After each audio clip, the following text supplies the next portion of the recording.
بسم اللہ الرحمن الرحیم۔ یہ C S S Islamic studies کا سلیبس ہے اور آج ہم نے کرنا ہے dignity of man and woman, چونکہ ہم اردو میں کر رہے ہیں، جو کہ اردو میں ہے انسانی وقار انسانی، یعنی مرد و خواتین کا انسانی وقار اور عزت و احترام۔ انسانی حقوق کے بارے میں اسلام کا تصور بنیادی طور پر بنی نوع انسان کے احترام، وقار اور مساوات پر مبنی ہے۔ قرآن کی روح سے اللہ رب العزت نے نوع انسانی کو دیگر تمام مخلوق پر فضیلت و تکریم عطا کی ہے۔ قرآن مجید میں شرف انسانیت وضاحت کے ساتھ بیان کیا گیا ہے کہ تخلیق آدم کے وقت ہی اللہ تعالیٰ نے فرشتوں کو حضرت آدم کو سجدہ کرنے کا حکم دیا اور اس طرح نسل آدم کو تمام مخلوق پر فضیلت عطا کی گئی۔ فرمایا وَلَقَدْ كَرَّمْنَا بَنِي آدَمَ وَحَمَلْنَاهُمْ فِي الْبَرِّ وَالْبَحْرِ وَرَزَقْنَاهُمْ مِنَ الطَّيِّبَاتِ وَفَضَّلْنَاهُمْ عَلَىٰ كَثِيرٍ مِّمَّنْ خَلَقْنَا تَفْضِيلًا، اور بے شک ہم نے بنی آدم کو عزت بخشی اور ہم نے ان کو خشکی اور تری میں مختلف سواریوں پر سوار کیا، اور ہم نے انہیں پاکیزہ چیزوں سے رزق عطا کیا، اور ہم نے انہیں اکثر مخلوقات پر جنہیں ہم نے پیدا کیا فضیلت دے کر برتر بنا دیا۔ قرآن مجید میں دوسری جگہ فرمایا أَلَمْ تَرَوْا أَنَّ اللَّهَ سَخَّرَ لَكُم مَّا فِي السَّمَاوَاتِ وَمَا فِي الْأَرْضِ، کیا تم نے نہیں دیکھا کہ اللہ نے جو کچھ آسمانوں میں ہے اور زمین میں ہے سب کو تمہارے ہی کام میں لگا دیا ہے۔ اور تیسری جگہ فرمایا لَقَدْ خَلَقْنَا الْإِنسَانَ فِي أَحْسَنِ تَقْوِيمٍ، ہم نے انسان کو بہترین یعنی اعتدال اور توازن والی ساخت پر بنایا ہے۔ انسان کو شرف اور عزت سے نوازا گیا ہے اور اس کو انعامات اور نوازشات الہیہ کے باعث اعلیٰ مرتبہ کمال تفویض کیا گیا ہے۔ مساوات انسانی کو اسلام نے بے حد اہمیت دی ہے، اس حوالے سے کوئی اور مذہب اور نظام اقدار اس کا مقابلہ کر ہی نہیں سکتا۔ قرآن حکیم نے بنی نوع انسان کی مساوات کی اساس بیان کرتے ہوئے فرمایا یا ایھا الناس اتقوا ربکم الذی خلقکم من نفس واحدۃ وخلق منها زوجها وبث منهما رجالا کثیرا ونساء واتقوا اللہ الذی تساءلون به والارحام ان اللہ کان علیکم رقیبا۔ اے لوگو، اپنے رب سے ڈرو جس نے تمہاری پیدائش کی ابتدا ایک جان سے کی، پھر اسی سے اس کا جوڑا پیدا فرمایا، پھر ان دونوں میں سے بکثرت مردوں اور عورتوں کو پھیلا دیا، اور ڈرو اس اللہ سے جس کے واسطے سے تم ایک دوسرے سے سوال کرتے ہو، اور قرابتوں میں بھی تقوی اختیار کرو، بے شک اللہ تم پر نگہبان ہے۔ ایک دوسرے مقام پر ارشاد باری تعالیٰ ہے یا ایھا الناس انا خلقناکم من ذکر وانثی وجعلناکم شعوبا وقبائل لتعارفوا ان اکرمکم عند اللہ اتقاکم ان اللہ علیم خبیر۔ اے لوگو، ہم نے تم کو ایک مرد اور ایک عورت سے پیدا کیا اور ہم نے تمہارے طبقات اور قبیلے بنا دیے تاکہ ایک دوسرے کو پہچان سکو، بے شک اللہ کے نزدیک تو تم سب میں عزت والا وہ ہے جو سب سے زیادہ اللہ سے ڈرنے والا ہو، بے شک اللہ سب کچھ جانتا باخبر ہے۔ حضور نبی اکرم صلی اللہ علیہ وسلم نے خطبہ حجۃ الوداع میں واضح الفاظ میں اعلان فرمایا کہ اے لوگو، خبردار ہو جاؤ کہ تمہارا رب ایک ہے اور بے شک تمہارا باپ ایک ہے۔ کسی عرب کو غیر عرب پر اور کسی غیر عرب کو عرب پر کوئی فضیلت نہیں، اور نہ کسی سفید فام کو سیاہ فام پر اور نہ سیاہ فام کو سفید فام پر فضیلت ہے سوائے تقوی کے۔ آپ نے مزید ارشاد فرمایا کہ تمام انسان آدم کی اولاد ہیں اور آدم مٹی سے پیدا کیے گئے تھے۔ اس طرح اسلام نے تمام قسم کے امتیازات اور ذات پات، نسل، رنگ، جنس، زبان، حسب و نسب اور مال و دولت پر مبنی تعصبات کو جڑ سے اکھاڑ دیا اور تاریخ میں پہلی بار تمام انسانوں کو ایک دوسرے کے برابر قرار دیا، خواہ وہ امیر ہو یا غریب، سفید ہو یا کالے، مشرق میں ہو یا مغرب میں، مرد ہو یا عورت، اور چاہے وہ کسی بھی لسانی یا جغرافیائی علاقے سے تعلق رکھتے ہوں۔ انسانی مساوات کی اس سے بڑی مثال کیا ہو سکتی ہے کہ دنیا کے مختلف ملکوں، نسلوں اور زبانوں سے تعلق رکھنے والے ہر سال مکہ مکرمہ میں ایک ہی لباس میں ملبوس حج ادا کرتے دکھائی دیتے ہیں۔ احترام آدمیت اور نوع بشر کی برابری کی نظام کی بنیاد ڈالنے کے بعد اسلام نے اگلے قدم کے طور پر عالم انسانیت کو مذہبی، اخلاقی، معاشی، معاشرتی اور سیاسی شعبۂ زندگی میں بے شمار حقوق ادا کیے۔ انسانی حقوق اور آزادیوں کے بارے میں اسلام کا تصور آفاقی اور یکساں نوعیت کا ہے جو زمان و مکان کی تاریخی اور جغرافیائی حدود سے ماورا ہے۔ اسلام میں حقوق انسانی کا منشور اس اللہ کا عطا کرتا ہے جو تمام کائنات کا خدا ہے، اور اس نے یہ تصور اپنے آخری پیغام میں اپنے آخری نبی حضرت محمد صلی اللہ علیہ وسلم کی وساطت سے دیا ہے۔ اسلام کے تفویض کردہ حقوق اللہ تعالیٰ کی طرف سے ایک انعام کے طور پر عطا کیے گئے ہیں، اور اس کے حصول میں انسانوں کی محنت اور کوشش کا کوئی عمل دخل نہیں۔ دنیا کے قانون سازوں کی طرف سے دیے گئے حقوق کے برعکس یہ حقوق مستقل بالذات مقدس اور ناقابل تنسیخ ہیں۔ ان کے پیچھے الہی منشا اور ارادہ کار فرما ہے، اسی لیے انہیں کسی عذر کی بنا پر تبدیل، ترمیم یا معطل نہیں کیا جا سکتا۔ ایک حقیقی اسلامی ریاست میں ان حقوق سے تمام شہری مستفیض ہو سکیں گے اور کوئی ریاست یا فرد واحد ان کی خلاف ورزی نہیں کر سکتا، اور نہ ہی وہ قرآن و سنت کی طرف سے عطا کردہ بنیادی حقوق کو معطل یا کالعدم قرار دے سکتا ہے۔ اسلام میں حقوق اور فرائض باہمی طور پر مربوط اور ایک دوسرے پر منحصر تصور کیے جاتے ہیں۔ یہی وجہ ہے کہ اسلام میں فرائض، واجبات اور ذمہ داریوں پر بھی حقوق کے ساتھ ساتھ یکساں زور دیا گیا ہے۔ اس میں متعدد قرآنی آیات اور احادیث نبی کا حوالہ دیا جا سکتا ہے، جس سے یہ بات ثابت ہے کہ اسلامی شریعت ان اہم ماخذ و مصادر میں انسانی فرائض و واجبات کو کس قدر اہمیت دی گئی ہے۔ اللہ تعالیٰ فرماتا ہے وَاعْبُدُوا اللَّهَ وَلَا تُشْرِكُوا بِهِ شَيْئًا وَبِالْوَالِدَيْنِ إِحْسَانًا وَبِذِي الْقُرْبَى وَالْيَتَامَى وَالْمَسَاكِينِ وَالْجَارِ ذِي الْقُرْبَى وَالْجَارِ الْجُنُبِ وَالصَّاحِبِ بِالْجَنبِ وَابْنِ السَّبِيلِ وَمَا مَلَكَتْ أَيْمَانُكُمْ إِنَّ اللَّهَ لَا يُحِبُّ مَنْ كَانَ مُخْتَالًا فَخُورًا۔ اور تم اللہ کی عبادت کرو اور اس کے ساتھ کسی کو شریک نہ ٹھہراؤ، اور ماں باپ کے ساتھ بھلائی کرو، اور رشتہ داروں اور یتیموں اور محتاجوں سے، اور نزدیکی ہمسائے اور اجنبی پڑوسی اور ہم مجلس اور مسافر سے، اور جن کے تم مالک ہو چکے ہو ان سے نیکی کیا کرو۔ بے شک اللہ اس شخص کو پسند نہیں کرتا جو تکبر کرنے والا، مغرور، فخر کرنے والا، خود بین ہو۔ حضور اکرم صلی اللہ علیہ وسلم کی درج ذیل حدیث میں حقوق اللہ اور حقوق العباد کے باہمی تعلق کو بڑی تاکید کے ساتھ بیان کیا گیا ہے۔ حضرت معاذ سے روایت ہے کہ آپ نے فرمایا، اے معاذ، کیا تو جانتا ہے کہ اللہ کا بندے پر کیا حق ہے؟ حضرت معاذ نے کہا کہ اللہ اور اس کا رسول بہتر جانتے ہیں۔ آپ نے فرمایا، یقیناً اللہ کا حق بندوں پر یہ ہے کہ وہ اس کی عبادت کریں اور اس کے ساتھ کسی کو شریک نہ ٹھہرائیں۔ پھر آپ نے فرمایا، کیا تو جانتا ہے کہ اللہ پر بندے کا کیا حق ہے؟ تو حضرت معاذ نے کہا کہ اللہ اور اس کا رسول بہتر جانتے ہیں۔ آپ نے فرمایا، بندوں کا حق اللہ پر یہ ہے کہ وہ اپنے ایسے بندوں کو عذاب نہ دے۔ اسی طرح حضور نبی اکرم صلی اللہ علیہ وسلم نے اہل ایمان کو تلقین فرمائی کہ وہ ان فرائض کو ادا کریں جو ان پر اور ان کے والدین، بچوں، عورتوں اور ان کے پڑوسیوں، غلاموں اور ذمیوں وغیرہ کی طرف سے عائد ہوتے ہیں۔ یہ امر باعث تأسف ہے کہ آج مغرب کو انسانی حقوق کا علم بردار قرار دیتے وقت یہ بات بالکل نظر انداز کر دی جاتی ہے کہ اسلام نے آج سے 1400 سال پہلے عالمی انسانیت کو اس سے کہیں زیادہ حقوق عطا کر دیے تھے، جبکہ انسانی حقوق کا تصور اپنے موجودہ شکل میں مغرب میں تو ابھی حال ہی میں آیا ہے نا۔ 16ویں اور 17ویں صدی میں مغربی سیاسی مفکرین اور ماہرین قانون نے شہری آزادی اور بنیادی حقوق کا تصور دیا اور عامت الناس کو ان حقوق کا شعور دے کر انسانی ضمیر کو بیدار کیا۔ ان کے نظریات نے حکمرانوں اور ان کی رعایا کے درمیان ایک طویل ختم نہ ہونے والی کشمکش کو جنم دیا، جس کے نتیجے میں استعماری طاقتوں اور ان کے زیر تسلط مقہور عوام کے مابین آزادی اور بنیادی حقوق کے لیے تصادم اور جدوجہد شروع ہو گئی۔ 17ویں اور 18ویں صدی میں انسانی حقوق کے میدان میں عملی پیش رفت ہوئی جب اہل برطانیہ نے 1215 میں میگنا کارٹا کی بنیاد کے بعد 1628 میں حقوق کی عرضداشت یعنی پیٹیشن آف رائٹس اور پھر 1699 میں بل آف رائٹس حاصل کر لیے، اور اہل فرانس کو تو انقلاب فرانس کے ساتھ ہی اعلامیہ حقوق کی ڈکلیریشن کے ذریعے شہری آزادیاں اور حقوق مل گئے، جبکہ امریکہ کو 1776 کے اعلان جنگ آزادی کے ذریعے آزادی نصیب ہوئی۔ انہیں 1791 میں بل آف رائٹس کی شکل میں بنیادی حقوق حاصل ہوئے جو امریکی آئین میں پہلی 10 ترامیم کی بنیاد بنے۔ اقوام متحدہ کی کاوشوں کے زیر اثر بالخصوص اس کے متعدد کنونشنوں اور اعلانات کے بعد دور حاضر کی تمام جدید ریاستوں نے بنیادی حقوق کو اپنے آئین کا حصہ بنا لیا۔ انسانی حقوق کا قرآنی فلسفہ کیا ہے؟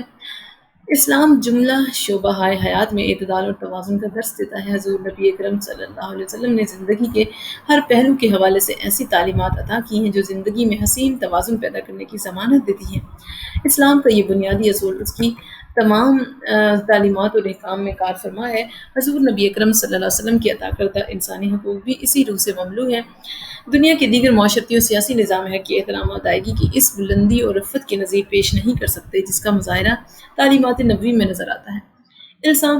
اسلام کا فلسفہ حقوق دیگر نظام حیات کے فلسفہ حقوق سے مختلف اور ممتاز ہے۔ پہلا، اسلام مطالبہ حق یعنی ڈیمانڈ آف رائٹس کی بجائے ایدائے حق فلفلمنٹ آف رائٹ کی تعلیم دیتا ہے۔ اسلام کی بنیادی تعلیم یہ ہے کہ ہر شخص اپنے اوپر عائد دوسرے افراد کے حقوق کی ادائیگی کے لیے کمر بستہ رہے، اور یہاں تک کہ وہ صرف حق کی ادائیگی تک ہی محدود نہ رہے بلکہ اس ادائیگی کو حد احسان تک بڑھا دے۔ اللہ تعالیٰ فرماتا ہے، ان اللہ یأمر بالعدل والاحسان بے شک اللہ تمہیں عدل اور احسان کا حکم دیتا ہے۔ اس آیت مبارکہ میں مذکور عدل اور احسان قرآن حکیم کی دو اصطلاحات ہیں۔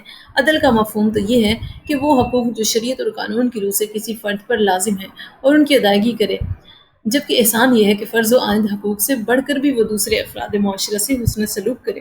حضور اکرم صلی اللہ علیہ وسلم کے عطا کردہ تصور احسان انسانی معاشرے کو سراپا امن و آشتی بنانے کی ضمانت فراہم کرتا ہے، کیونکہ ایک فرد کا فرض دوسرے کا حق ہے۔ جب ہر فرد اپنے فرائض کو ادا کرے گا، یعنی دوسرے کے حقوق پورا کرنے کے لیے کمر بستہ رہے گا، تو لا محالہ معاشرے میں کسی طرف بھی حقوق کی عدم ادائیگی کی وجہ سے مطالبہ حقوق کی سطح بلند نہ ہوگی اور پورے معاشرے کے حقوق از خود پورے ہوتے رہیں گے، اور اس طرح معاشرہ قانون کی حکمرانی اور انسانی حقوق کے احترام کا آئینہ دار بن جائے گا۔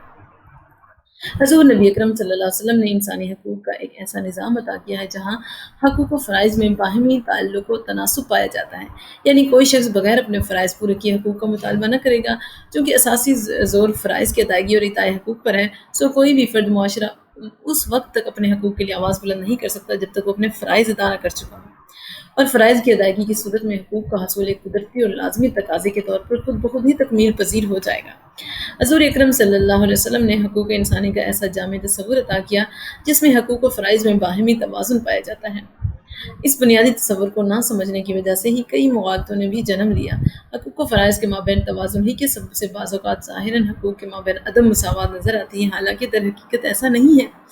مثلاً عورتوں اور مردوں کی وراثت میں موجود فرق بھی اسی حکمت کی وجہ سے ہے، ورنہ مطلق حقوق کے باب میں مرد اور عورت میں کوئی فرق نہیں رکھا گیا۔ اللہ تعالیٰ فرماتا ہے وَلَهُنَّ مِثْلُ الَّذِي عَلَيْهِنَّ بِالْمَعْرُوفِ، اور دستور کے مطابق عورتوں کے مردوں پر اسی طرح حقوق ہیں جیسے مردوں کے عورتوں پر، جبکہ میراث میں لِلذَّكَرِ مِثْلُ حَظِّ الْأُنثَيَيْنِ، لڑکے کے لیے دو لڑکیوں کے برابر حصہ ہے۔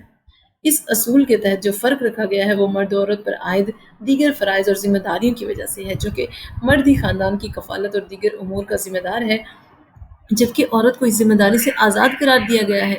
لہٰذا وراثت میں مرد کا حصہ بھی دگنا کر دیا تاکہ وہ اپنی معاشی کفالتی ذمہ داریوں سے بطور احسن عہدہ برآ ہو سکے۔ اسلام نے بعض امور کو ان کی قانونی و معاشرتی اہمیت کے پیش نظر حق نہیں بلکہ فرض قرار دیا اور ان کی عدم ادائیگی پر سزا کا مستوجب ٹھہرایا ہے۔ مثلاً شہادت گواہی، اسلام میں گواہی دینا مردوں پر فرض ہے۔ وَمَنْ أَظْلَمُ مِمَّنْ كَتَمَ شَهَادَةً عِنْدَهُ مِنَ اللَّهِ وَمَا اللَّهُ بِغَافِلٍ عَمَّا تَعْمَلُونَ، اور اس سے بڑھ کر ظالم کون ہے جس نے اس گواہی کو چھپایا جو اس کے پاس اللہ کی طرف سے موجود ہے، اور اللہ تمہارے اعمال سے غافل نہیں۔ وَلَا تَكْتُمُوا الشَّهَادَةَ وَمَنْ يَكْتُمْهَا فَإِنَّهُ آثِمٌ قَلْبُهُ وَاللَّهُ بِمَا تَعْمَلُونَ عَلِيمٌ، اور تم گواہی کو نہ چھپایا کرو، اور جو شخص گواہی چھپاتا ہے تو یقیناً اس کا دل گناہ گار ہے، اور اللہ تمہارے اعمال کو خوب جاننے والا ہے۔ معاشرے میں قانون کی حکمرانی کے لیے گواہی کا شفاف اور مؤثر نظام لازمی عنصر کی حیثیت رکھتا ہے، اس لیے اسلام نے مردوں کو ہر حال میں گواہی دینے کا پابند بنایا ہے، جبکہ دوسری طرف عورتوں کو ان کی ذمہ داریوں کے فطری فرق کے پیش نظر اس ذمہ داری سے بھی آزاد قرار دیا اور گواہی کو فرض کی بجائے ان کا حق قرار دیا، اور اسی لیے اس کی شرائط بھی مختلف کر دیں۔ یہاں مرد اور عورت کے حقوق میں امتیاز مقصود نہیں بلکہ گواہی کے نظام کو مؤثر بنانا مقصود ہے، حالانکہ بعض معاملات میں صرف عورتوں ہی کی گواہی معتبر ہوتی ہے، جس کی تفصیلات ہم یہاں آگے دیکھیں گے۔ اسلام میں بعض امور کا تعلق ثقافتی اور معاشرتی مسائل کے حل سے ہے، محض حقوق سے نہیں۔ مثلاً حجاب کا معاملہ، اسلام نے خواتین کے لیے حجاب کو لازمی قرار دے کر ان کا حق آزادی نہیں چھینا بلکہ انہیں تحفظ فراہم کرنے کے ساتھ ساتھ ثقافتی اور معاشرتی پاکیزگی اور عفت کا انتظام بھی کیا۔ اللہ تعالیٰ فرماتا ہے یا ایھا النبی قل لازواجک وبناتک ونساء المؤمنین یدنین علیہن من جلابیبہن ذلک ادنی ان یعرفن فلا یؤذین وکان اللہ غفورا رحیما۔ اے نبی، آپ اپنی ازواج مطہرات اور اپنی بیٹیوں اور مسلمانوں کی عورتوں سے فرما دیجئے کہ جب بھی باہر جانا ہو تو اپنے چادروں کو اپنے چہرے پر لٹکا لیا کریں، اس سے وہ جلد پہچان لی جائیں گی، پھر ان کو کوئی نہ ستائے گا، اور اللہ بڑا بخشنے والا اور بڑا مہربان ہے۔ اسی طرح تعدد ازواج کا معاملہ ہے، اسلام نے اگر مردوں کی تعدد ازواج کی اجازت دی ہے تو اس سے مقصود خواتین کے حقوق کی نفی ہرگز نہیں ہے بلکہ یہ ایک معاشرتی مسئلے کا حل ہے۔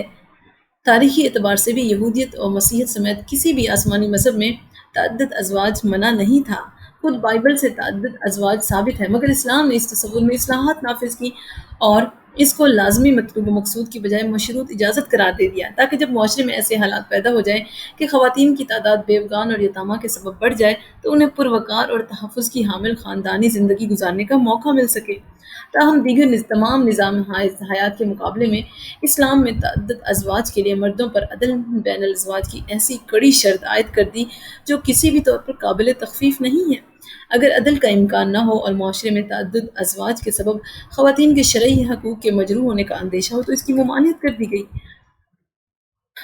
اللہ تعالیٰ فرماتا ہے فَإِنْ خِفْتُمْ أَلَّا تَعْدِلُوا فَوَاحِدَةً أَوْ مَا مَلَكَتْ أَيْمَانُكُمْ ذَلِكَ أَدْنَىٰ أَلَّا تَعُولُوا۔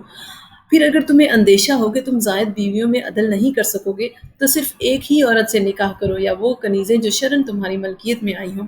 یہ بات اس سے قریب تر ہے کہ تم سے ظلم نہ ہو۔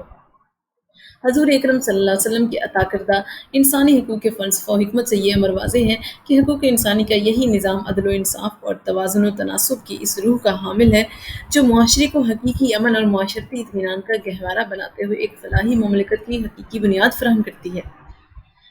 اسلام کے تصور حقوق کا امتیاز۔ اس میں کوئی شک نہیں ہے کہ اسلام اور مغرب دونوں انسانی حقوق اور بنیادی آزادیوں کو بہت اہمیت دیتے ہیں، تاہم انسانی حقوق کے مسئلے پر ان کا زاویہ نظر بنیادی طور پر مختلف ہے۔ اس اختلاف کی اساس دونوں کا بنیادی نقطہ نظر ہے۔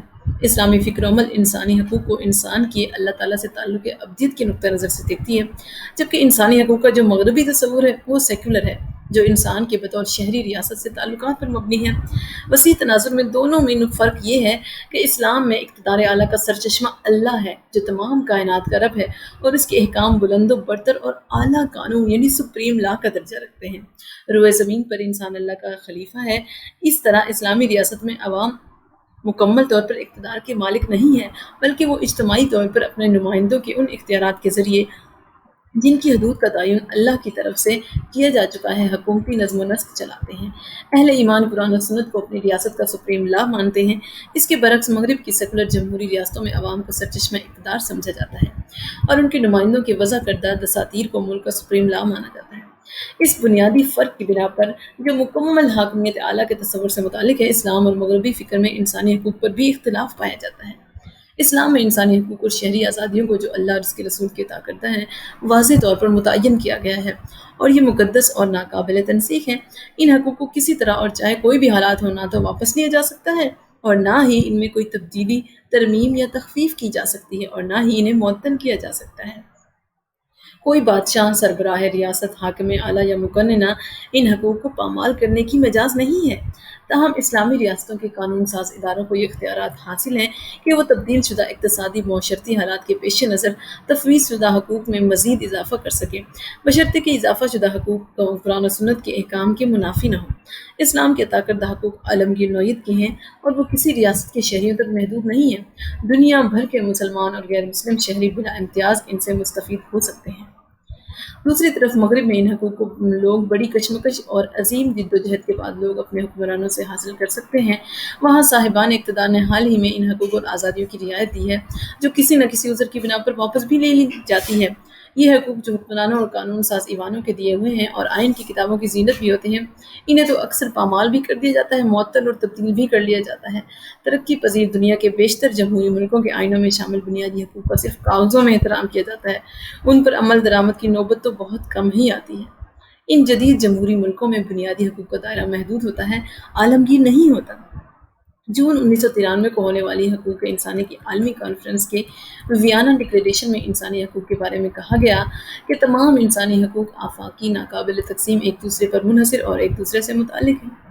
دستاویزی طور پر حقوق انسانی کا یہ تصور اختیار کرنے کے باوجود یورپی یونین کے بنیادی حقوق کے چارٹر 2000 کے آرٹیکل 10 میں قرار دیا گیا کچھ خاص حقوق صرف یورپی یونین کے شہریوں کے لیے ہی مختص ہوں گے، یعنی مغرب میں کئی حقوق صرف ان شہریوں تک محدود ہوتے ہیں، اور غیر ملکیوں کا ذکر ہی کیا، ان کی اقلیتوں کو بھی ان حقوق کا قانونی تحفظ میسر نہیں۔ اقوام متحدہ نے اپنی متعدد ڈکلیریشنوں، کنونشنوں اور دیگر ذرائع سے جو حقوق طے کیے ہیں وہ عالمگیر تو ہیں، لیکن ان پر عمل درآمد کے لیے کوئی قانونی بنیاد نہیں ہے، لہٰذا ان کی حیثیت محض نیک اور خوشکن ارادوں کے سوا اور کچھ نہیں ہے۔ اسلام کا تصور حقوق اقتدار اعلیٰ سے تعلق کے حوالے سے ہی مغرب کے تصور سے مختلف و ممتاز نہیں بلکہ ایک امتیازی حیثیت رکھتا ہے۔ انسان کے عطا کردہ حقوق انسانی زندگی کے ہر مرحلے اور ہر پہلو پر احاطہ کرتے ہیں۔ اسلام نے انسان کو جو شرف و منزلت، احترام و وقار اور عزت عطا کی ہے، اس کا نفاذ اس کی پیدائش سے بھی پہلے شروع ہو جاتا ہے اور مرنے کے بعد تک جاری رہتا ہے۔ یہی نہیں بلکہ اسلام کے حقوق انسانی فلاح و بہبود کے ان پہلوؤں کا بھی احاطہ کرتے ہیں جو انسان سے متعلق تو نہیں ہیں بلکہ اس کے ماحول سے تعلق رکھتے ہیں۔ اسلام نے حقوق کی حقوق اللہ اور حقوق العباد میں درجہ بندی کی ہے۔ اول ذکر وہ حقوق ہیں جن کا مفاد اجتماعی طور پر سب کو محیط ہے، جبکہ دوسرے وہ ہیں جو انفرادی سطح پر انسانوں کے فائدے کو مد نظر رکھتے ہیں یا کسی خاص فرد کے مفاد یا حق سے متعلق ہوتے ہیں۔ جہاں تک حقوق اللہ کا تعلق ہے، ان کا نفاذ ریاست یا مسلم معاشرے کی ذمہ داری ہے، جبکہ حقوق العباد یعنی بندوں کے حقوق کا نفاذ اس فرد کی ثوابدید پر رکھ دیا گیا ہے جس کی حق تلفی ہوئی ہے۔ یہ ممکن ہے کہ بعض افعال کسی اجتماعی حق کو جنم دیتے ہیں، دوسروں کی نسبت بعض افراد کو زیادہ متاثر کرتے ہیں، لیکن یہ حقیقت ان افراد کو یہ استحقاق نہیں دے گی کہ وہ حق تلفی کرنے والے کے افعال سے ایک معذور چشم پوشی کریں۔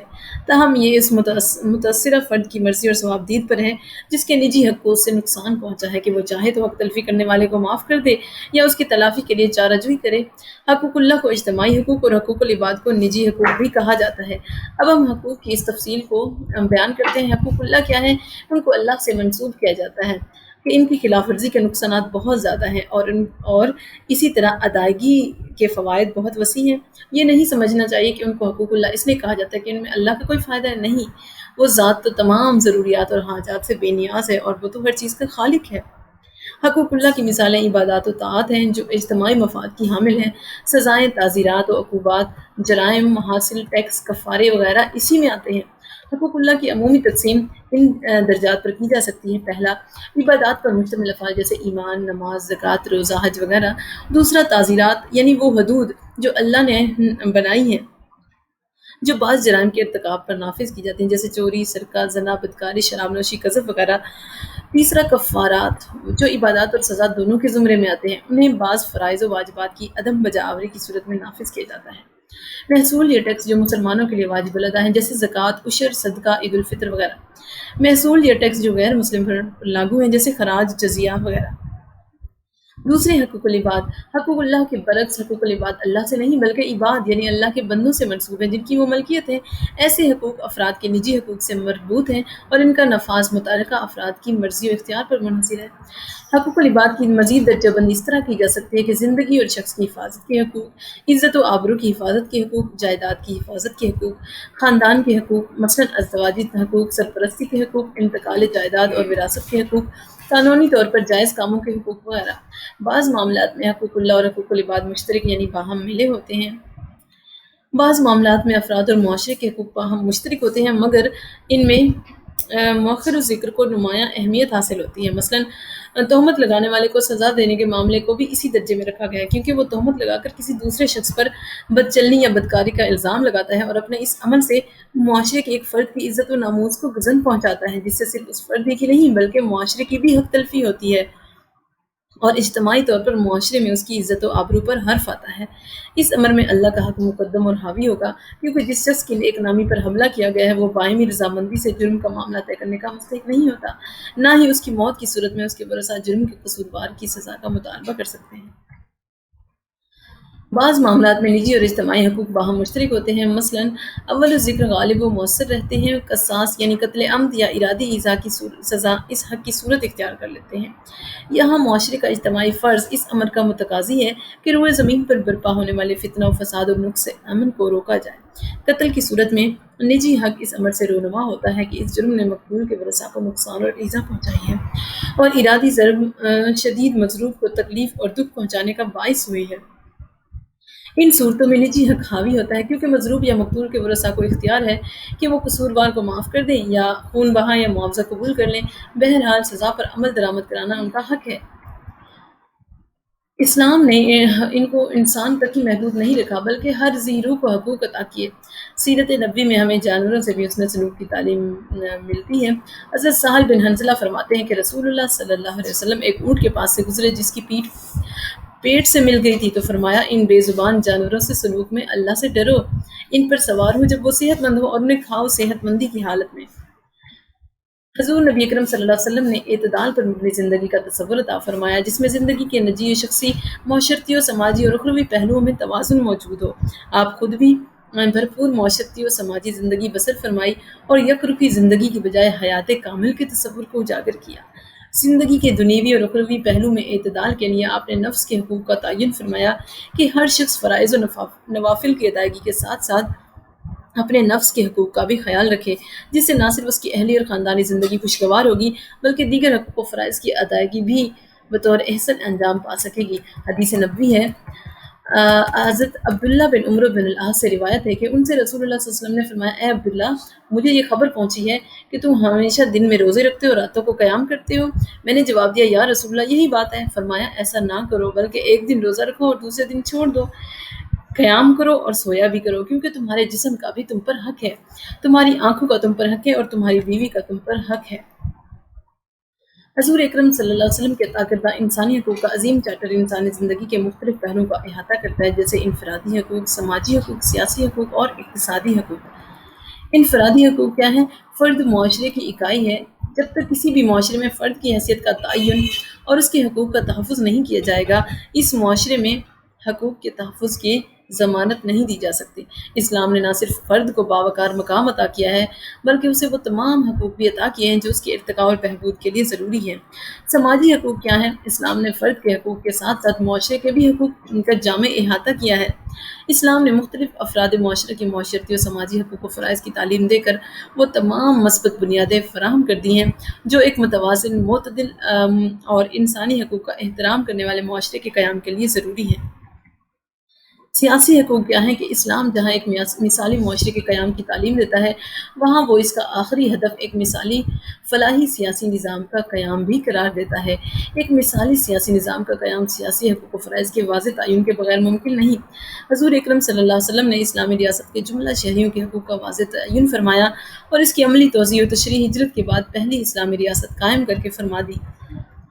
حضور نبی اکرم صلی اللہ علیہ وسلم نے انسانی زندگی کے اقتصادی اور معاشی پہلو کے حوالے سے بھی جامع تعلیمات عطا کی۔ آپ کے عطا کردہ اقتصادی اور معاشی حقوق معاشرے میں برابر کے معاشی نظام کے قیام کی ضمانت دیتے ہیں۔ ان حقوق کی بنیاد قرآن کا دیا ہوا وہ انقلابی معاشی نقطہ نظر ہے جو اسلام کی معاشی تعلیمات کو دنیا کے تمام دیگر معاشی نظاموں سے منفرد کرتا ہے۔ انسانی حقوق کے تصور کا امت مسلمہ کی اجتماعی زندگی پر اثر۔ اسلام کا عطا کردہ تصور حقوق اپنے اثر کے حوالے سے صرف ایک رسمی اور قانونی حکم کی حیثیت نہیں رکھتا، بلکہ اس کی تنفیذ اور روبہ عمل ہونا کسی قوت نافذی کا مرہون منت ہے، بلکہ یہ اپنی اثر آفرینی میں اتنا جامع ہے اور ہماگیر ہے کہ زندگی کا کوئی گوشہ ایسا نہیں جو اس کے اثرات سے خالی رہا ہو۔ انفرادی اور اجتماعی زندگی کی خد و خال اور رویوں کی تشکیل میں اسلام کے عطا کردہ انسانی حقوق کے تصور نے اہم کردار ادا کیا ہے۔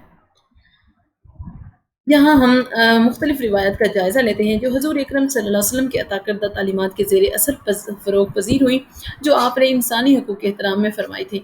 انسانی حقوق اور معاشرتی روایات۔ انسانی معاشرہ افراد کے مابین موجود روابط پر مشتمل ایک ایسی سماجی اکائی ہے جو افراد کے باہمی ذرائع و مقاصد کے رشتے سے قائم ہوتی ہے۔ ابن خلدون کے مطابق افراد انسانی کا مل جل کر رہنا ایک ناگزیر امر ہے، اور اہل علم اس حقیقت کو اس طرح بیان کرتے ہیں کہ انسان پیدائشی طور پر مدنیت پسند واقع ہوا ہے، یعنی وہ تمدن کو پسند کرتا ہے۔ اسلام سے قبل کا معاشرہ طرح طرح کی معاشرتی عیوب و نقائص کا شکار تھا۔ انہی معاشرتی قباحوں کا نتیجہ تھا کہ اس معاشرے میں بیٹیاں پیدا ہوتے ہی زندہ درگور کر دی جاتی اور عورتوں کو زندگی بھر طرح طرح کے ظلموں کا سامنا کرنا پڑتا۔ نکاح کے نام پر بھی انہیں اس طرح کے بندھنوں میں جکڑ دیا جاتا کہ انہیں انسانیت کے درجے سے بھی گرا دیا جاتا۔ غلاموں اور خادموں کو جانوروں سے بھی بدتر سلوک کیا جاتا، اور حضور اکرم صلی اللہ علیہ وسلم نے احترام انسانیت اور انسانی حقوق کی ادائیگی کا وہ تصور عطا کیا کہ عرب کا جاہل معاشرہ تہذیب انسانی کی معراج کا منظر پیش کرنے لگا۔ آپ کی تعلیم کردہ انسانی حقوق کے تصور سے عرب معاشرہ ان اعلیٰ معاشرتی روایات سے بہرہ ور ہوا۔ پہلی تکریم انسانیت، دوسری مساوات، تیسری آزادی، چوتھی اخوت، پانچویں عدل اور چھٹی رواداری۔ جملہ انسانی حقوق کی بنیاد انسان کے شرف و اکرام پر ہے۔ جب تک شرف انسانیت کو تسلیم نہیں کیا جائے گا، انسانی حقوق کے احترام اور ان کے ایک نظام کے طور پر ادائیگی عمل میں آ ہی نہیں سکتی۔ حضور اکرم صلی اللہ علیہ وسلم نے شرف انسانیت کا وہ تصور عطا کیا کہ جس سے ایک طرف جملہ مخلوق میں انسان کے اکرم و اشرف ہونے کا تصور واضح ہوا۔ وَلَقَدْ كَرَّمْنَا بَنِي آدَمَ وَحَمَلْنَاهُمْ فِي الْبَرِّ وَالْبَحْرِ وَرَزَقْنَاهُم مِّنَ الطَّيِّبَاتِ وَفَضَّلْنَاهُمْ عَلَىٰ كَثِيرٍ مِّمَّنْ خَلَقْنَا تَفْضِيلًا۔ اور بے شک ہم نے بنی آدم کو عزت بخشی اور ہم نے ان کو خشکی اور تری میں مختلف سواریوں پر سوار کیا، اور ہم نے انہیں پاکیزہ چیزوں سے رزق عطا کیا، اور ہم نے انہیں اکثر مخلوقات پر جنہیں ہم نے پیدا کیا فضیلت دے کر برتر بنا دیا۔ تو دوسری طرف رنگ و نسل اور وطن و زبان کی بنیاد پر تمام معیارات بے معنی اور بے وقت قرار دیتے ہوئے اللہ تعالیٰ نے فرمایا، یا ایھا الناس انا خلقناکم من ذکر و انثی وجعلناکم شعوبا وقبائل لتعارفوا ان اکرمکم عند اللہ اتقاکم۔ اے لوگو، ہم نے تمہیں ایک مرد اور ایک عورت سے پیدا کیا، پھر تمہیں قبائل اور گروہوں میں تقسیم کیا تاکہ تم تعارف حاصل کر سکو۔ یقیناً اللہ کے نزدیک عزت و احترام کا مالک وہی ہے جو تم میں زیادہ متقی ہے۔ تکریم انسانیت کی بنیاد بیان کرتے ہوئے آپ صلی اللہ علیہ وسلم نے فرمایا، کسی کالے کو کسی گورے پر اور کسی گورے کو کسی کالے پر کوئی فضیلت حاصل نہیں، کسی عربی کو کسی اجمی پر اور کسی اجمی کو کسی عربی پر کوئی فضیلت نہیں ہے۔ اللہ کے نزدیک وہی عزت والا ہے جو متقی ہے۔ آپ کی انہی تعلیمات کا ثمر تھا کہ عرب معاشرے میں جہاں نسلی تفوق و برتری کا اظہار ایک روایت کی حیثیت رکھتا تھا، حضرت بلال کو جو حبشی تھے صحابہ کرام سیدنا کہہ کر بلاتے تھے، اور مؤذن جیسے باوقار منصب پر ان کے فائز ہونے پر بھی کسی طرف سے بھی اعتراض کی انگلی بلند نہیں ہوئی تھی۔ دوسری جو اہم اسلامی معاشرے کی خصوصیت ہے وہ ہے مساوات۔ تکریم انسانیت کی تعلیم کا جو نتیجہ ضرور نکلتا ہے وہ معاشرتی مساوات ہے، یہ اس کا لازماً نتیجہ ہے۔ آپ صلی اللہ علیہ وسلم کی عطا کردہ انسانی حقوق کے تصور نے عرب معاشرے میں مساوات کی وہ انقلاب آفرین تعلیم عطا کی جس سے نسلی و قبائلی برتری کے تمام بت پاش پاش ہو گئے۔ یہ مساوات ہمیں اسلامی زندگی کے ہر گوشے میں نظر آتی ہے، چاہے یہ انفرادی زندگی ہو یا خانگی و عائلی زندگی، قانونی و عدالتی معاملات ہوں یا ریاستی امور۔ اسلامی معاشرے میں مساوات کو ہر جگہ پیش نظر رکھنا ایک اصول قرار پایا، جبکہ درجات اور برتری کو کردار سے وابستہ کر دیا گیا۔ اب جس کا کردار اچھا ہوگا وہی برتر اور اعلیٰ ہے اللہ کی نظر میں، اللہ اور اس کے رسول کی نظر میں۔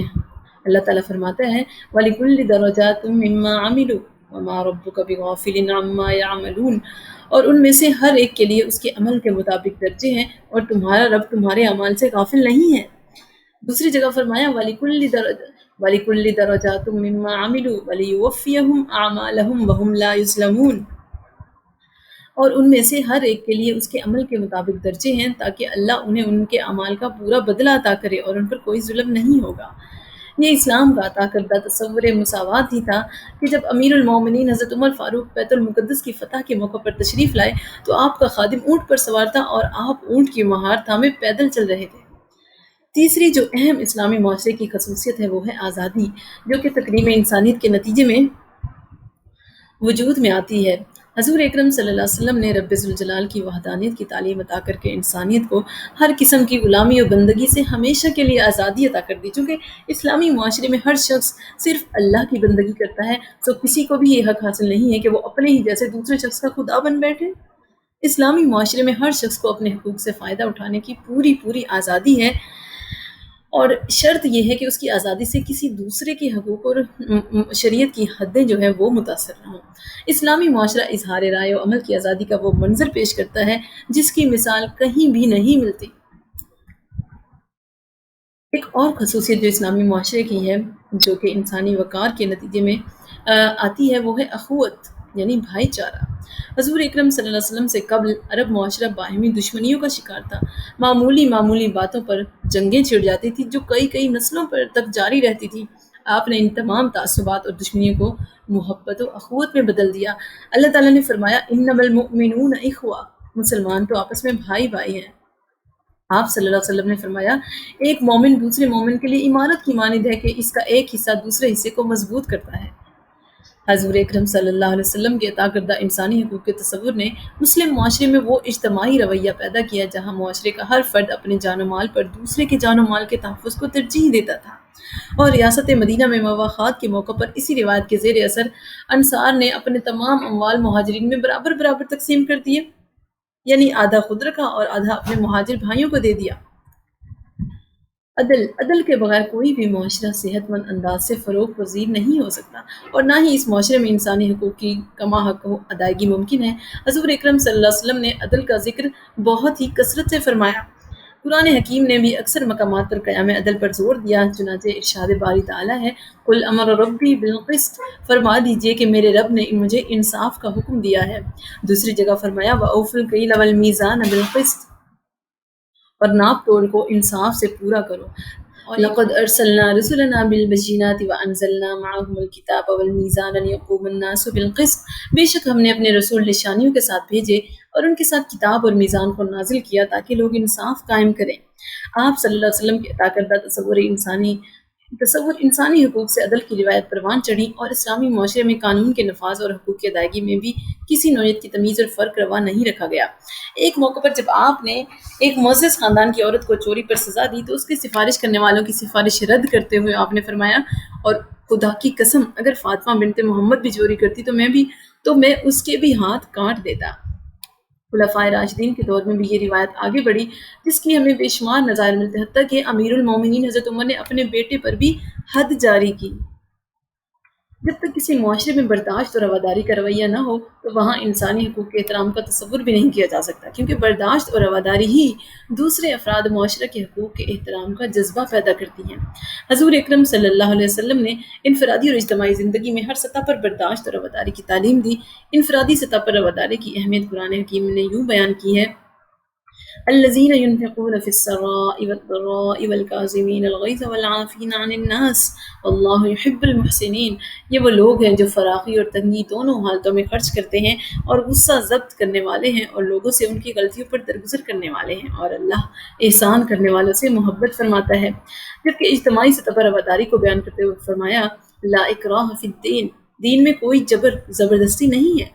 آپ صلی اللہ علیہ وسلم کی انہی تعلیمات کے زیر اثر اسلامی معاشرہ رواداری اور برداشت کا ایسا مرکب بن گیا کہ جہاں اقلیتیں بھی اپنے آپ کو غیر مسلم ممالک کی نسبت زیادہ محفوظ تصور کرتی تھیں۔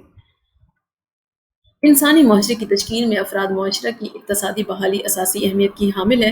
وہ معاشرہ جہاں افراد معاشرہ کے اقتصادی حقوق کا احترام نہ ہو اور ان کی ادائیگی کا نظام موجود نہ ہو تو انجام لوٹ مار اور انارکی کا شکار ہو جانا ہے۔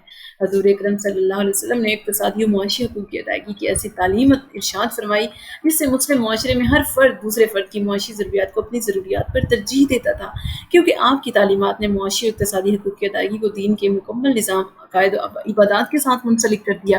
ارشاد ربانی ہے فویل للمصلین الذین هم عن صلاتهم ساہون الذین هم یراؤون ویمنعون الماعون، ایسے نمازیوں کے لیے ہلاکت ہے جو اپنی نماز سے بے خبر ہیں، جو ریاکاری کرتے ہیں اور عام اشیاء ضرورت بھی ضرورت مندوں کو نہیں دیتے۔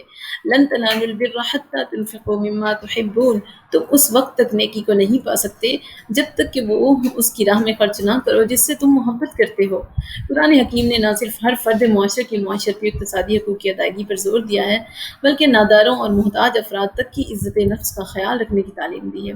وَأَمَّا السَّائِلَ فَلَا تَنْهَرْ، اور کسی سائل کو نہ جھڑکیے۔ آپ صلی اللہ علیہ وسلم نے ارشاد فرمایا بیواؤں اور مسکینوں کی مصیبتوں کو دور کرنے والا شخص اجر و ثواب میں اس شخص کے برابر ہے جو ہمیشہ نماز میں مصروف رہتا ہے اور اس میں وقفہ نہیں کرتا اور ہمیشہ روزہ رکھتا ہے اور کبھی افطار نہیں کرتا۔ آپ صلی اللہ علیہ وسلم کی تعلیم کردہ انسانی حقوق کے تصور کا اثر تھا کہ اسلامی معاشرے میں اقتصادی حقوق کی ادائیگی کی روایت اتنی مستحکم و پختہ ہو گئی کہ حضرت عمر نے بطور امیر المومنین اپنے اس احساس کو یوں بیان فرمایا کہ اگر فرات کے کنارے کوئی اونٹ بھی بے سہارا مر جائے تو مجھے ڈر ہے کہ اللہ تعالیٰ مجھ سے اس کے بارے میں بات پرس فرمائے گا۔ ایک دوسری روایت میں یوں ہے کہ اگر دریائے فرات کے کنارے کوئی بکری بھی بے سہارا ہونے کی وجہ سے مر جائے تو میرا خیال ہے کہ اللہ تعالیٰ قیامت کے دن اس کے بارے میں بھی مجھ سے جواب طلبی فرمائے گا۔ آپ صلی اللہ علیہ وسلم نے اقتصادی حقوق کی ادائیگی کی اہمیت اپنی سنت مبارکہ سے واضح فرمائی۔ ایک مرتبہ ایک خاتون نے اپنے لڑکے کو مالی امداد کے لیے آپ کی خدمت میں بھیجا۔ آپ نے فرمایا کہ اس وقت تو کچھ نہیں، پھر کسی وقت آ جانا۔ لڑکا واپس چلا گیا۔ صاحب کشاف لکھتے ہیں کہ پھر وہ اپنی ماں کی طرف گیا تو اس کی ماں نے دوبارہ اسے بھیجا اور کہا کہ حضور صلی اللہ علیہ وسلم سے کہو اگر اور کچھ نہیں تو آپ صلی اللہ علیہ وسلم کے جسم مبارک پر جو قمیض ہے وہی عطا فرما دیں۔ آپ گھر گئے اور قمیض اتار کر لڑکے کو عطا کر دی اور خود بغیر قمیض کے بیٹھ گئے۔ اسلامی معاشرے کی یہی زرعی روایت تھی کہ صحابہ کرام باوجود تنگدستی کے دوسروں کے اقتصادی حقوق کا خیال رکھتے، خود بھوکے رہتے اور چراغ گل کر دیتے تاکہ مہمان پیٹ بھر کر کھانا کھا لیں، کیونکہ ان کے سامنے یہ تعلیم موجود تھی وَيُؤْثِرُونَ عَلَىٰ أَنفُسِهِمْ وَلَوْ كَانَ بِهِمْ خَصَاصَةٌ، وہ دوسروں کو اپنی جانوں سے مقدم رکھتے ہیں خواہ ان کو خود احتیاج ہی ہو۔ اسلام سے قبل امور مملکت مستبد جابر اور غیر نمائندہ افراد کے ہاتھوں میں ہوتے تھے۔ آپ صلی اللہ علیہ وسلم کے عطا کردہ سیاسی حقوق نے تصور سیاست و حکومت کو مکمل طور پر بدل دیا۔ آپ نے سیاسی و حکومتی عہدوں کو امانت اور ذمہ داریوں سے بدل دیا، اقتدار اعلیٰ کو صرف اللہ تعالیٰ کے لیے سزاوار ٹھہرایا، جس سے انسانی سطح پر برابری کی بنیاد پر سیاسی حقوق کا تصور اجاگر ہوا۔ اللہ تعالیٰ فرماتا ہے للہ ملک السماوات والارض، آسمانوں اور زمین کی حکومت اللہ ہی کے لیے ہے، یعنی اقتدار اللہ تعالیٰ کے لیے ہی ہے، اور امور مملکت و سیاست بندوں کے پاس تو بطور امانت ہیں۔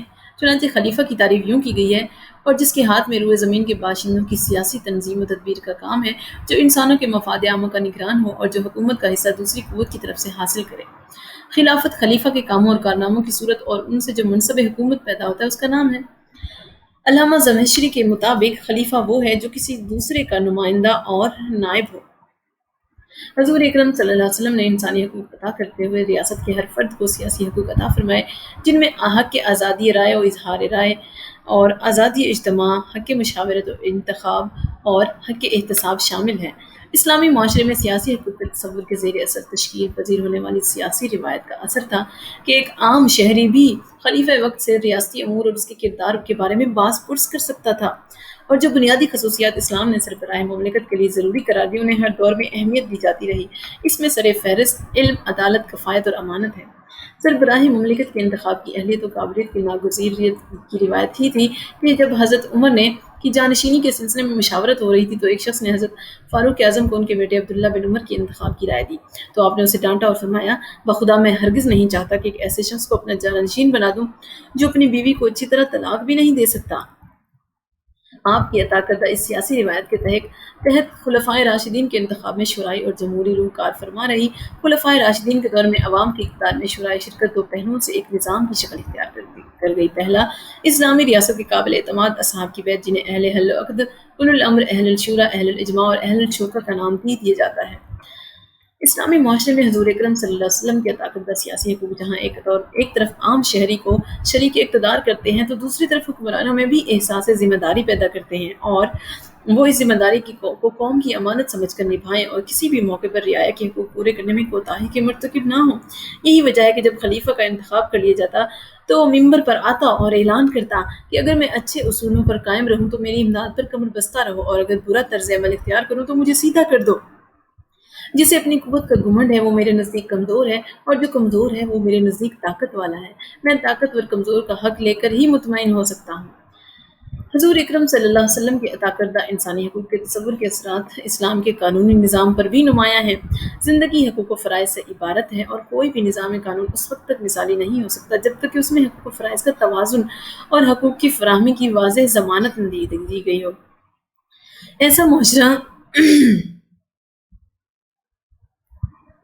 ایسا معاشرہ جس کے نظام قانون میں حقوق کی فراہمی کی واضح ضمانت نہ ہو، افراد معاشرہ اپنے حقوق کے حصول کے لیے غیر قانونی ذرائع اختیار کریں اور اس سے معاشرہ لا قانونیت اور اخلاقی بے راہ روی کی راہ پر چل نکلے گا۔ آپ صلی اللہ علیہ وسلم کے عطا کردہ تعلیمات کے تحت اسلام میں ایک ایسی قانونی روایت پروان چڑھی جس میں انسان کے حقوق کے احترام و تحفظ کو ایک نظام کی شکل دے دی گئی۔ اسلام کے نظام قانون میں حقوق کی دو اقسام ہیں، حقوق اللہ اور حقوق العباد۔ حقوق اللہ سے مراد معاشرے کے وہ حقوق ہیں جو بنی نوع انسان کی عمومی منفعت سے متعلق ہیں، ان میں انفرادیت کا عنصر نہیں ہوتا بلکہ ان کی نوعیت عوامی یا معاشرتی ہوتی ہے۔ اسی طرح ان کی تنفیذ، تحفظ اور خلاف ورزی پر سزا کا اجرا بھی معاشرے کی مجموعی ذمہ داری ہے، اور دوسرے الفاظ میں اللہ تعالیٰ کے حقوق کی تنفیذ اور ان کی خلاف ورزی پر تادیب و سزا انسانی حقوق ہی کے تحفظ و نفاذ کا ایک پہلو ہے۔ دوسرے حقوق العباد کا تعلق افراد معاشرے کی انفرادی حیثیت سے ہے، ان کی تنفیذ اس شخص کی ثوابدید پر ہوتی ہے جس کا حق مجروح ہوا ہے۔ یہ دونوں نوعیتوں کے باہمی ربط و تعلق کے حقوق سے یہ اقسام تشکیل پاتی ہیں۔ الجمع بین الحقین مع غلبۃ الاول، اس صورت میں حقوق معاشرے اور فرد کے اجتماعی اور انفرادی حقوق کا مجموعہ ہوتے ہیں، تاہم اس صورت میں اجتماعی پہلو نجی پر فوقیت رکھتا ہے، مثلاً قاذف کی سزا۔ الجمع بین الحقین مع غلبۃ الثانی، اس صورت میں فرد کا نجی پہلو حقوق کے اجتماعی پہلو پر فوقیت رکھتا ہے، مثلاً قصاص کا قانون۔ اگر اسلام کے نظام قانون میں حقوق کی اس تقسیم کا جائزہ لیا جائے تو حقوق انسانی کے تحفظ اور تنفیذ کی ضمانت کا تصور نکھر کر سامنے آ جاتا ہے۔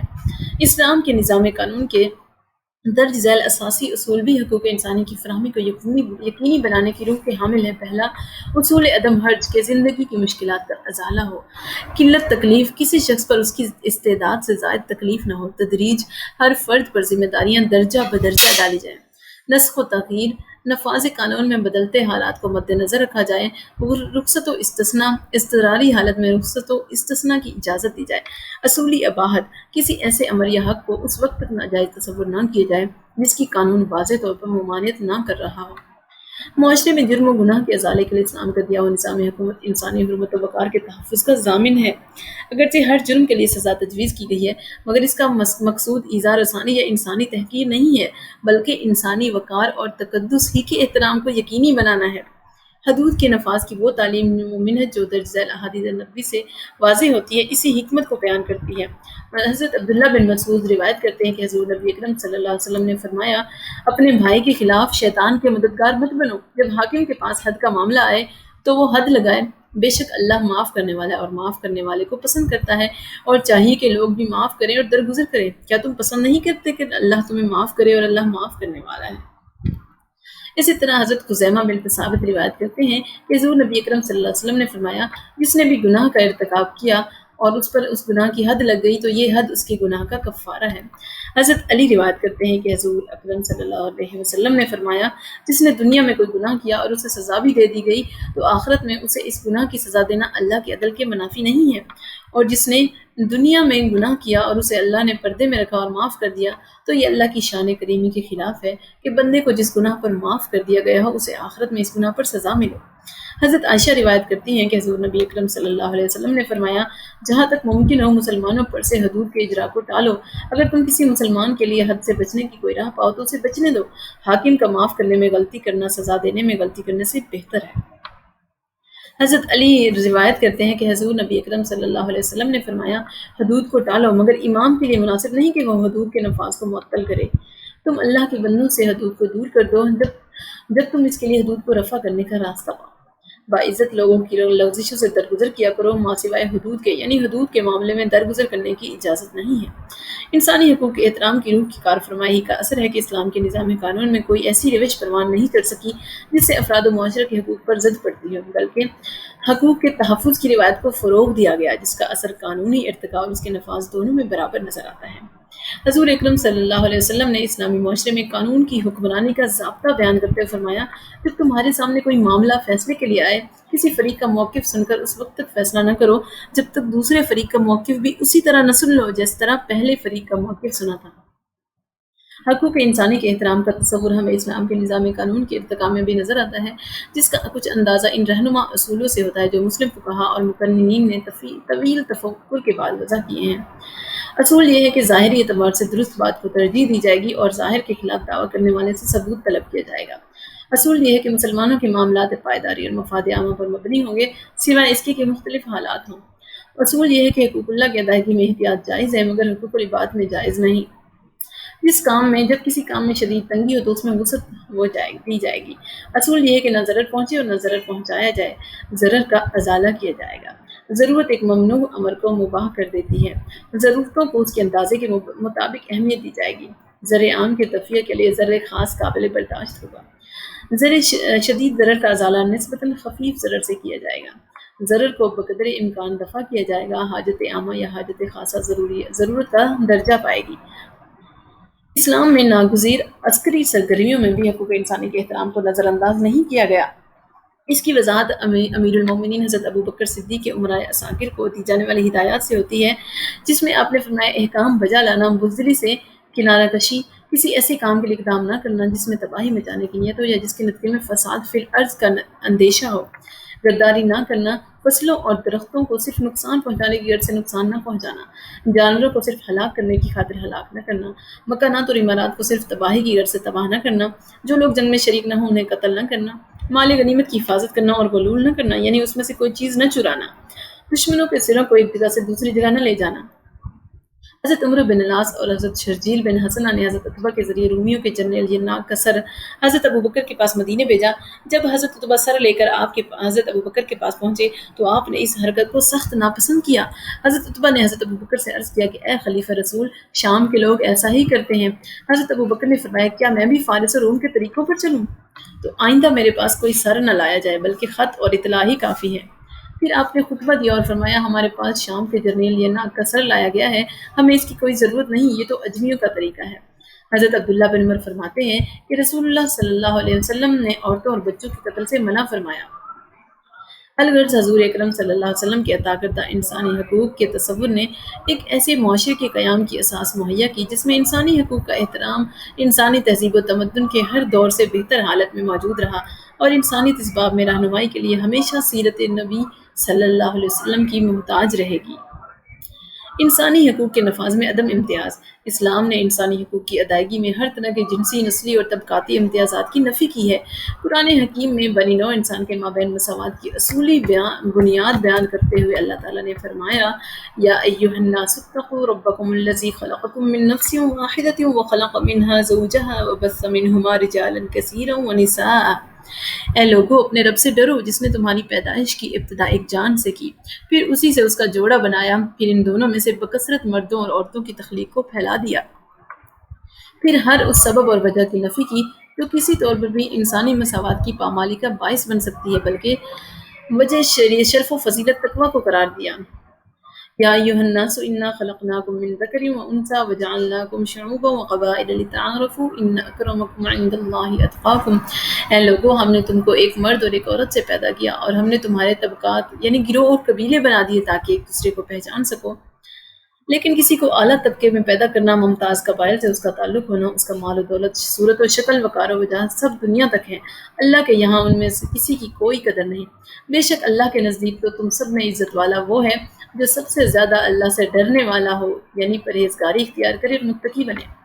اسلام نے انسانی مساوات اور انسانی وقار پر اتنا زور دیا ہے کہ جب آپ صلی اللہ علیہ وسلم نے اپنے آزاد کردہ غلام اور منہ بولے بیٹے حضرت زید کے لیے اپنی پھوپھی زاد بہن حضرت زینب بنت جہش کو نکاح کا پیغام دیا تو حضرت زینب اور ان کے بھائی کو اس نکاح کی منظوری میں قدر تأمل ہوا، جس پر یہ آیت مبارکہ نازل ہوئی وَمَا كَانَ لِمُؤْمِنٍ وَلَا مُؤْمِنَةٍ إِذَا قَضَى اللَّهُ وَرَسُولُهُ أَمْرًا أَن يَكُونَ لَهُمُ الْخِيَرَةُ۔ اور کسی مومن مرد اور کسی مومن عورت کو یہ حق نہیں ہے کہ جب اللہ اور اس کا رسول کسی کام کا فیصلہ فرما دیں تو پھر ان کا اپنے معاملے میں کچھ اختیار باقی رہ جائے، کہ ذاتی پسند اور ناپسند پر اللہ اور اس کے رسول کے حکم کو ترجیح دی جائے۔ اس طرح حضرت زینب نے اپنے نسلی اور خاندانی فخر کے باوجود اس حکم کے سامنے سر جھکانا پڑا اور یوں تعلیمات نبوی سے نسلی امتیاز کے بت کو توڑ کر انسانی مساوات کا بہترین عملی نمونہ معاشرے کے سامنے پیش کیا گیا۔ اسلام نے انسانی حقوق کے باب میں ہر طرح کے امتیازات کی نفی کرتے ہوئے صرف دنیاوی معاملات میں ہی مساوات کے اصول پر مبنی حقوق عطا نہیں کیے بلکہ نیک اعمال کی بجاوری پر آخرت کا اجر و ثواب بھی اسی اصول کے تحت قرار دیا۔ ان المسلمین والمسلمات والمؤمنین والمؤمنات والقانتین والقانتات والصادقین والصادقات والصابرین والصابرات والخاشعین والخاشعات والمتصدقین والمتصدقات والصائمین والصائمات والحافظین فروجہم والحافظات والذاکرین اللہ کثیرا والذاکرات اعد اللہ لہم مغفرۃ واجرا عظیما۔ بے شک مسلمان مرد اور مسلمان عورتیں اور مومن مرد اور مومن عورتیں اور فرما بردار مرد اور فرما بردار عورتیں اور صادق مرد اور صادق عورتیں اور صابر مرد اور صابر عورتیں اور عاجزی کرنے والے مرد اور عاجزی کرنے والی عورتیں اور خیرات کرنے والے مرد اور خیرات کرنے والی عورتیں اور روزہ رکھنے والے مرد اور روزہ رکھنے والی عورتیں اور اپنی شرمگاہوں کی حفاظت کرنے والے مرد اور حفاظت کرنے والی عورتیں اور کثرت سے اللہ کو یاد کرنے والے مرد اور یاد کرنے والی عورتیں، اللہ نے ان کے واسطے بخشش اور اجر عظیم تیار کر رکھا ہے۔ دوسری جگہ فرمایا فاستجاب لهم ربهم انی لا اضیع عمل عامل منکم من ذکر او انثى بعضکم من بعض، پھر ان کے رب نے ان کی دعا قبول فرما لی اور فرمایا یقیناً میں تم میں سے کسی عمل کرنے والے کے عمل کو ضائع نہیں کرتا، خواہ مرد ہو یا عورت، تم سب ایک دوسرے میں سے ہی ہو۔ ان آیات سے یہ ظاہر ہے کہ اسلام نے حقوق کی ادائیگی، احترام اور نفاذ کو ہر طرح کے جنسی، نسلی یا طبقاتی امتیاز سے بالاتر قرار دیا، اور وَلَقَدْ كَرَّمْنَا بَنِي آدم کے آفاقی ضابطے کے تحت احترام آدمیت کو ہی اولین بنیاد بنایا، جس کی مثال کسی دوسری تہذیب یا قوم کے ہاں مل ہی نہیں سکتی۔